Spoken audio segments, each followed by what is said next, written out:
마음심자. 마음심자는 본래 본의가 마음이 아니고 심장이죠. 심장.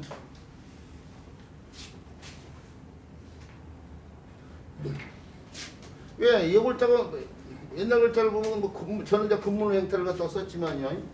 뭐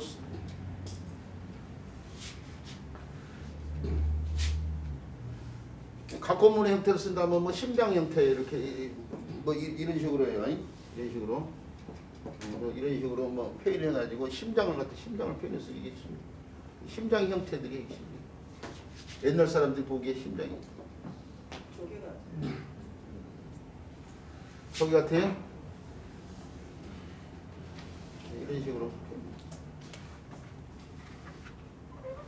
이게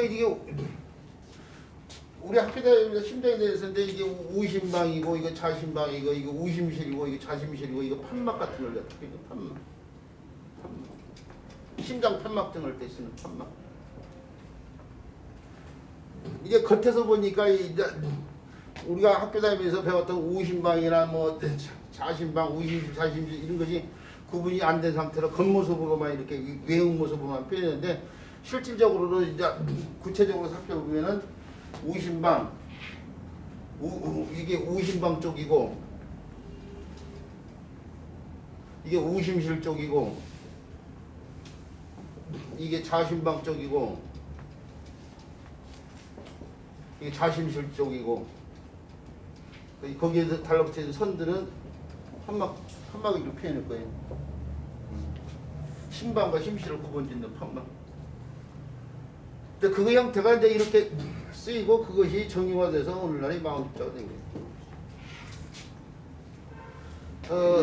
이게 단독체로 이제 이렇게 쓰이는데 이게 변형이 돼가지고 다른 글자 구성에 도움을 줄 때는 왼쪽에 쓸 때는 이걸 그대로 갖다 다 쓸 수가 없어요. 공간이 다른 글자가 이제 오는 경우죠. 오른쪽에 다른 글자가 오면 왼쪽에 쓸 경우 그 형태를 그대로 갖다 쓸 수가 없으니까 이 형태를 줄이면 이렇게 해요. 그러니까 여기다가 이렇게 표현했던 거죠. 이렇게 해요.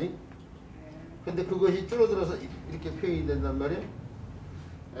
근데 이게 마음심자 바뀐 글자이기 때문에 심으신데 혼자 단독체로 쓰이지 않고 글자 곁에 붙인다고 해서 겹방자를 쓰면서 왼쪽에 쓰이면 위치 따른 명칭을 붙이는데 그게 변이죠. 그래서 이게 신방변이라고 불렸어요.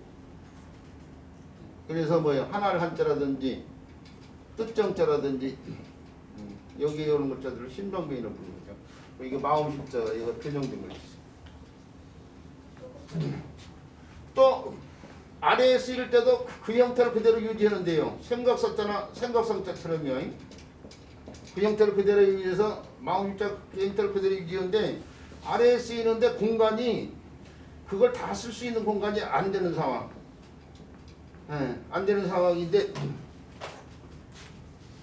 다른 핵들이 삐친 파일 같은 핵들이 있으면은 이 핵에 의해서 여기다가 마음심자를 다 쓰는데 어려움이 있다 이거죠. 이제 이런 경우죠.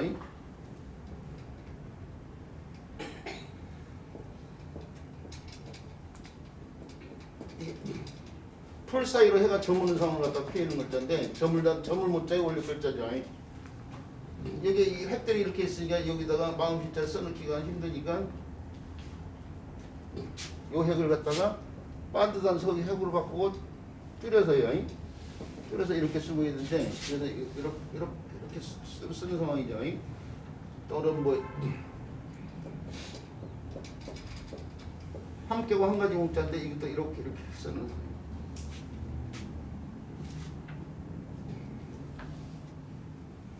예전에 시험 나왔어요. 이런 글자로 놓고 부숫자가 뭐이냐? 1번 열시, 2번 풀초, 이게 풀초자 초도 아니에요? 3번 날일, 4번 큰대, 5번 마음심. 실질적으로 있었던 문제예요.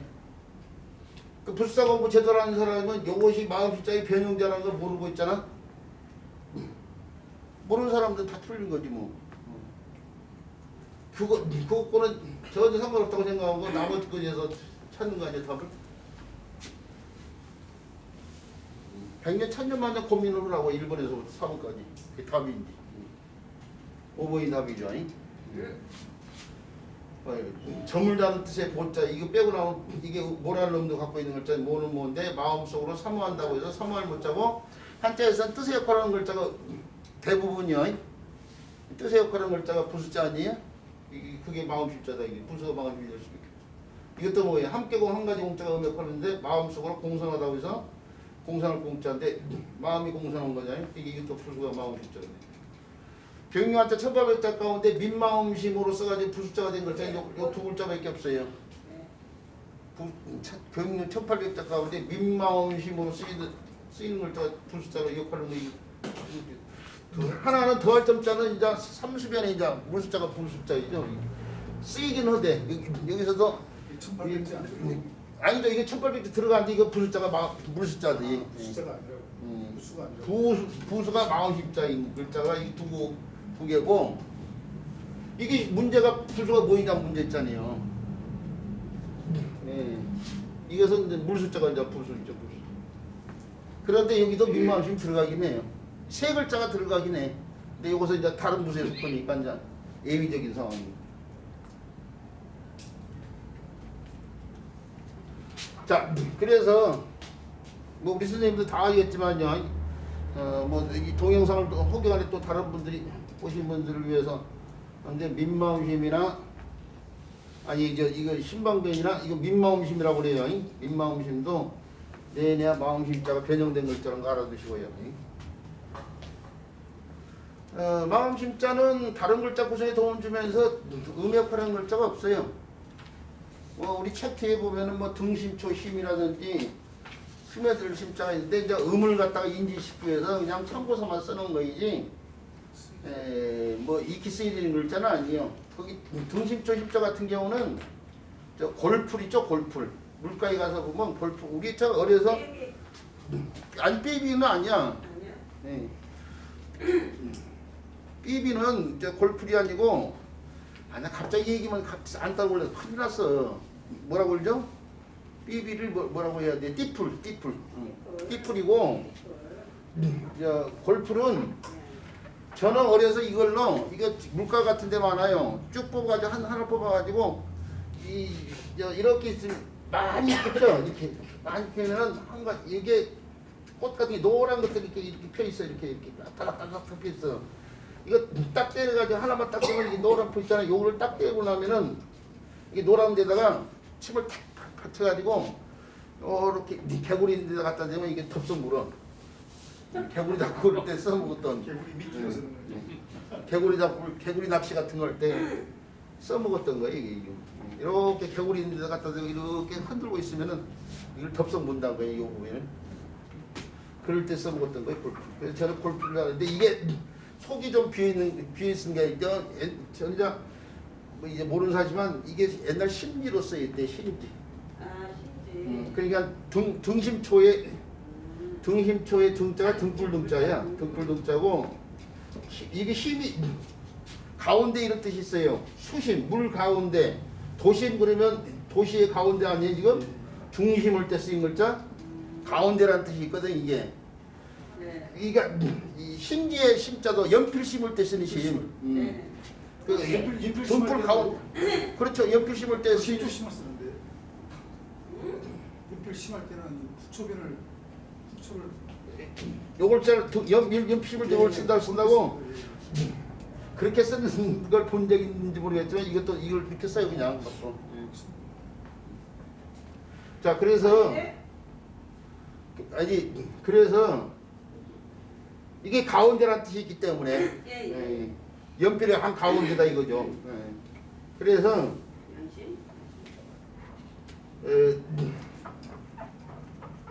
등심 쳐올 때는요, 이 등불의 심지 노릇을 하는 풀이라고 해서 등심초 일으키는데 이게 골풀이요, 골풀. 자, 그렇다는 거 알아두시고요. 그 다음에 배워야 될 글자는 하고자 할 욕자네요.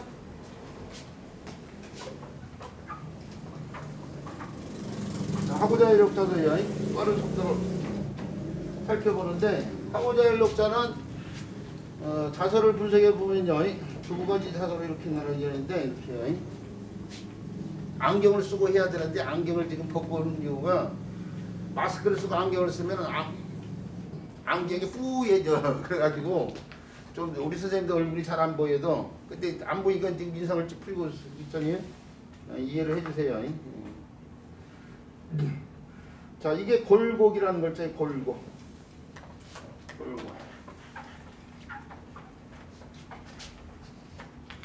그 다음에 이건 무슨 자죠? 화포문자죠. 두 개 다 부수자니까 뭐 불자 공부를 다 열심히들 해주셨으니까 잘 아시겠지만은 골고자 물이 이렇게 흘러나온 상황에 물의 입구를 갖다가 골짜기 입구를 갖다가 표현했다고 생각하시면 되고요. 이렇게 물이 흘러나온 상황이에요. 합포문자는 사람이 있는데 입을 크게 벌린 형태에서요.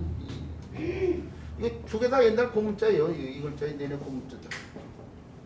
자, 이 형태가 정형화돼 가지고 오늘날 글자로 정형화됐죠. 자, 그런데 골곡자를 우리 책에서 보면은 골곡자를 이렇게 쓴 사람들이 많아요. 사실은 이렇게 붙여서 이렇게 쓴 사람들이 많은데 이렇게 쓰거나 또는 아예 위에 아래 걸 다 붙여서 이렇게 쓰는 사람들이 있는데 사실은 두 개가 물이 이렇게 흘러나올 때 가운데가 떨어져 있어야 돼요. 우리 책에 아마 이걸 밑에 거 붙여놨을걸? 글자를 만든 사람들이 글자를 잘못 만든 경우 굉장히 많아요. 그리고 완전히 붙은 글자는 또 다른 글자예요. 이것은 우술객이라는 글자예요. 우술객. 네, 객이라는 글자 우술객. 우술객이라는 글자인데 거기는 입이 있고 입 주변에 주름살 갖다가 표현했다는 글자 이게. 웃을 때. 이 우술객자는 그렇죠. 물러날 각자 물리칠 각자예요. 물러날 각자 물리칠 각자인데 이게 소진해서 이렇게 표현됐거든요. 이렇게요. 이런 식으로 표현됐는데 요것이 분명히 떨어져 있는 상황에서요. 요거 핵이 분명히 떨어져 있는데 어떻게 이상하게 붙는 형태로 받는가 봐요. 이렇게 이게 떨어져 있는데 이걸 붙는 형태로 보면서 그걸 빤빤하게 되다 보니까 이렇게 바뀌는 이거 한자에서 네모난 히트는 이렇게 쓰인다고 했잖아요. 이게 뭐야 강할 강자 이렇게도 쓰고 이렇게도 쓰는 것처럼 비록 숫자도 이렇게도 쓰고 이렇게도 쓰고 하는 것처럼요. 이것도 그러니까 여기서는 이렇게 바뀌었어요. 그래서 이 글자가 이렇게 오늘날 쓰이고 있잖아요. 이 글자의 본자가 이 글자예요, 사실은. 근데 그걸 모르고 이 글자 설명할 때 갈 글자로 설명하는 사람들이 많아요. 이 갈 글자가 아니고 무슨 객자가 변형된 글자일 뿐이야. 이제 한자 문자학을 제대로 안 하다 보니까 고문자에 대한 연구가 없으니까 오늘날에 쓰인 글자만 갖고 무조건 설명을 하고 그러는데 사실은 이 글자가 갈 글자가 아니고 고문자의 요 글자가 와변이 돼가지고 이렇게 표현된 이 형태에서 이것이 와변이 돼가지고 이렇게 된 것 뿐이에요. 이렇게 가야 될 글자가 이렇게 온 거예요. 잘못 온 거예요. 지금. 그래서 이렇게 쓰고 있는 거죠. 갈 글자가 아닌 거예요. 지금. 우술객이라는 글자예요. 그러니까 이 글자가 각이 된 이유가 바로 객에서 나온 거예요. 지금. 병부절자에 의해서 뜻이 이제 물리치다는 뜻이 나오고 병부는 이제 병부라는 게 군사를 부리는 사람이 갖고 있는 힘표 아니에요?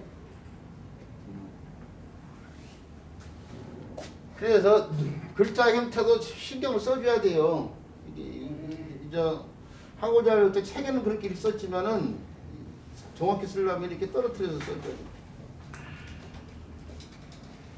그 붙어서 쓰는 거고 다른 글자랑 갈아두고 이렇게 쓰면 안 된다는 거 알아두고. 여기서는 그래서 저는 여기서 그래서 이렇게 떨어뜨려서 이렇게 써놓고 있잖아요. 이게.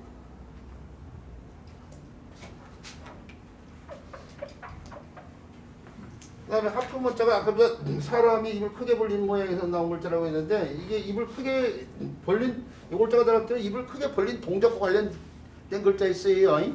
입을 크게 벌려서 음료수를 꾹꾹꾹 마셔요. 마실 때 입을 크게 벌려서 마시자니 그래서 밥식자에다가 이렇게 쓰면은 입을 크게 마시는 거죠. 입을 크게 벌려서 둔다고 해서 불치자 치타자 악기 같은 걸 부는 거죠. 고치시키다 뭐 할 때 쓰는 자. 입을 크게 벌려서 후에서 불을 피워 올려. 불 때 치자. 자채울 때 쓰이는 치자. 시사도 올 때 쓰는 거자. 아 입을 크게 벌려서 노래를 부른다 이거예요? 네, 노래할 것 같죠. 이게 전부 다 뭐야? 입을 크게 벌리는 동작과 다 관련이 돼 있어요. 불사를 배워야 될 이유가 거기 있는 거야. 하프문자가 결흠해가지고 흠을 잡는다. 흠집을 때 쓰이는 흠자인데 단독제로 쓰일 때는 부족하다 그런 의미로 더 많이 써요. 부족하다. 단독에 쓰일 때는 왜 부족하다의 하프문자가 하품이 몸에 산소가 부족할 때 생기는 거거든. 기가 부족을 옛날 사람들이 기가 부족할 때 하품이 생긴다고 봤죠. 그래서 부족하다 그런 뜻이 있는데 단독제로 쓸 때는 부족하다는 뜻으로 많이 쓰이지만은 다른 글자 도움을 줄 때는 입을 크게 벌려서 일어나는 뜻과 관련된 데 쓰이는 글자예요 이게. 자 그러니까 결국 이것은 곡자가요. 음의 역할을 하는데 곡이 속으로 박혔어요. 아니 죄송합니다. 곡이 속이 아니고 그렇죠. 뭐 변화 과정을 찾으려면 곡 또는 뭐 구경화 되면 기역자하고 지역자를 비교적 많이 바꿔 쓰잖아요. 기름지르는 것처럼 곡, 쪽, 뭐 속, 옥 뭐 이런 식이죠. 아까도 조금 전에서도 한번 나왔죠. 시역자하고 이역자 교환. 이 몸 하나 틀어서 욕이 됐어요. 입을 크게 벌려서 뭔가를 먹고자 하는 거죠. 그래서 하고자 할 욕자예요. 뭔가 먹으려고 한다는 얘기죠. 하고자 할 욕자. 하고자 할 욕자예요. 그리고 그게 이제 먹는 것과 관련돼서 먹으려고 하는 욕심과 관련된 먹고자 하는 욕심. 욕심이라는 뜻인데 욕심을 나타내는 글자는 호대로부터 분어가 돼가지고요. 마음 시자를 한번 더 붙이죠. 그래서 욕심 욕자가 새롭게 만들어 쓰고 있어요. 이게 원래 욕심이라는 뜻도 있지만은 호대로면서 그 뜻을 좀 더 분명히 써먹고 싶었던 거예요. 그래서 욕심을 나타내는 글자는 이 욕심이라는 게 마음에서 비롯되는 거니까 마음 시자 한번 더 붙여서요. 이렇게 쓰이고 욕심 욕자예요. 명예욕 뭐 할 때 쓰는 글자죠. 수면욕 뭐 이럴 때죠. 그 다음에 물이 이렇게 달라붙어 이렇게 쓰이는 글자도 여기죠. 물에서 목욕하는 거죠. 목욕하다는 뜻으로 흔히 쓰이는 글자가 바로 이 글자인데 이게 목욕할 목이라고 사람들이 흔히들 얘기하고 있지만은 이게 온몸을 씻는 거 이거 좀 더 정확히 얘기하면 머리를 감는다는 얘기죠. 머리 감을 목자예요. 그래서 뭐예요?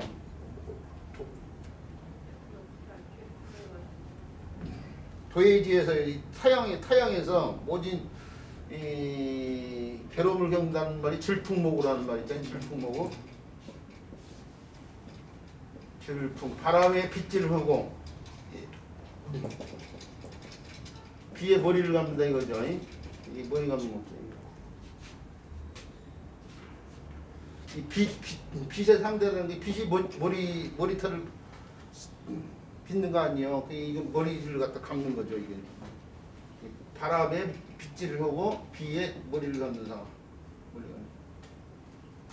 머리를 먼저 감아야 빗질을 하는 거 아닌가? 브로니슨 그래 보면은 브로니슨은 그거 있잖아요. 그거 참 그거 얘기하면 되거든요. 신목자는 필탕관이요. 새롭게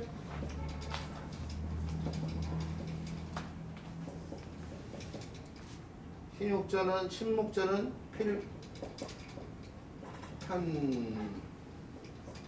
필탄관이요. 신욕자는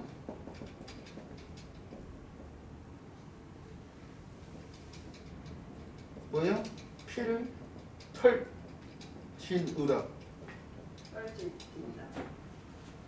새롭게 이거하는 사람은 반드시 갓을 갖다가 턴다. 이거 머리에다 쓰는 갓이요. 근데 왜 갓을 턴냐면 이게 머리를 감는 거이기 때문이죠. 근데 새롭게 이거 하는 사람은 반드시 옷을 갖다가 턴다 이거죠. 온몸에 입는 옷이요. 이게 뭐예요? 옷을 터는 이유가 이거 온몸을 갖다가 씻었기 때문에 그런 거 아니에요. 그러니 그래서 이것과 이것이 서로 관과 의를 갖다가 의관이요. 차이점을 두고 쓰여지는 이유가 바로 거기에 있는 거 아니에요. 이 구레이 쓴 글에 보면 나와요.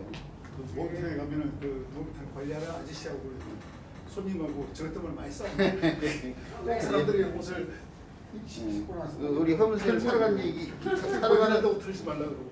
그래 살아가는 적절한 얘기를 많이 해주시는데 예, 맞아요. 왜 이렇게 그렇게 웃었어? 습관이 되고 좋지나. 그렇죠. 아니 이제 어려서 입을 때 이상히 털어. 우리 어려서 내과에서 터고 나서 내과 이게 자연 상태에서는 상관없잖아. 그렇죠. 자연에서 상관없지. 그러니까 그 버릇이 이제 어른이 돼서 목욕탕에서 나온 것이겠죠. 뭐. 자, 그 다음에 하고자 할 욕자의 골곡자가 음역하는 글자를 살펴보고 있는데 요 글자도 골곡자가 음역하는 글자인데 이게 여기에서 입성자 기역자를 탈락되면 영원 남고 요가 6까지 왔어요. 그래서 오두변인데 입고 남은 옷이 있는 거예요. 그 옛날에는 옷감이 기었고 옷감이 기우다 보니까 어떻게 돼요? 옷이 기운 상황 아니에요? 그래서 사실 형제들이 옷에 대물림도 오고 떨어진 옷도 기어 입고 막 그랬잖아요. 추운 겨울에 따뜻한 옷이 없으면 본관에 있는 얇은 옷도 겹쳐서 입고 그런 시절이 있었어요. 우리 요즘 아이들 무슨 양털로 나온 좋은 옷들이 비싸고요. 그런 패딩 단마들 하나만 입고 덥다 하는데 또 저희 어린 시절에는 요즘 세대들은 자꾸 온난화돼 있으니까 유독 또 추웠잖아요. 또 옛날에 겨울이. 어쨌든 간에 이 넉넉하게 옷이 입고 남을 만큼 넉넉한 거예요. 그래서 넉넉할 유자예요. 넉넉할 유자. 넉넉할 유자가 여유할 때 쓰는 글자예요. 여유롭다. 여유롭다 할 때 쓰는 글자인데 사람들이 흔히 하는 말로 사는데 이렇게 힘드냐 여유롭지 못하다는 얘기죠. 여유롭지 못하는 얘기인데 여자가 바로 이 글자 아니에요? 남을 여자? 이 글자인데 이것은 먹고 남는 음식이 있는 걸 말한 거예요. 남을 여자. 사실은 우리나라에서 지금 8톤 토로 한 1,600분의 그 음식 쓰레기라고 하면 안 되지만요. 사서 먹는 음식 가운데 조리가 안 돼가지고 버리는 것도 4분의 1, 5일 정도 된대요.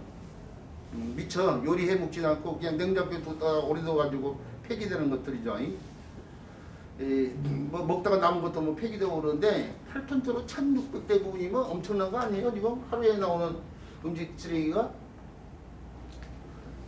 그걸 또 처리하는데 돈이 또 엄청나게 많이 들어가 있고 환경오염도 되고 또 태우면서 환경오염도 되고 어쨌든 간에 그 정도로 먹고 남은 음식이 있고 옷도 마찬가지잖아요. 옷도 모처럼 외출 온다고 옷장 열어보고 이렇게 입을 만한 옷이 없는데 그러잖아요. 옷장에 옷이 가득 그런데도 마치 옷이 일회용처럼 변해가고 있는 세상에 한 번 입고 난 다음에는 안 쳐다보는 상황 그 정도까지는 아니지만 사실은 이제 극단적인 예를 들어서 설명을 했지만은 어쨌든 간에 옷이 1년에 한 번도 안 입는 옷이 수두룩하잖아요. 그러면은 먹고 남은 음식도 있고 입고 남은 옷도 있는 거야. 다 누구나 여유 있는 거야. 사실은 여유 없다고 다 하고 있지만은 음식도 먹고 남은 음식이 있는 거이고 옷도 입고 남은 옷이 있고 1년에 한 번도 안 입는 옷이 수두룩하니까 그럼 그렇게 생각하면 다 여유 있는 건데 저 위를 바라봐. 불가에서 나온 말이지만 하심을 갖지 않고 아래를 보면은 다 여유롭다고 생각하는데 어떤 욕심이 있는지 몰라도 하심을 갖지 못하니까 세상에 사는 거 힘들다고 푸푸하다고 그런다 이거예요. 너무 하심을 갖는 발전이 안 돼요. 이거 바르고 그래서 제가 발달이 안 되나요? 저는 그냥 모든 걸 다 그럴 수 있어 하고 받아들이는데 자, 얘기가 다른 쪽으로 자꾸 나오고 있지만 그렇다는 얘기가 하나 더 해요. 속자로 풍습 속자도요. 마찬가지예요. 풍습 속자도 곡자가 속이 된 상황이에요. 사람에 의해서 이루어진 풍습이다 이거죠. 자, 이런 데 쓰이는 글자가 골곡자라는 사실을 알고 있어요. 자, 쉬는 시간 갖고 나서요. 이게 다른 글자 살펴보도록 하겠습니다.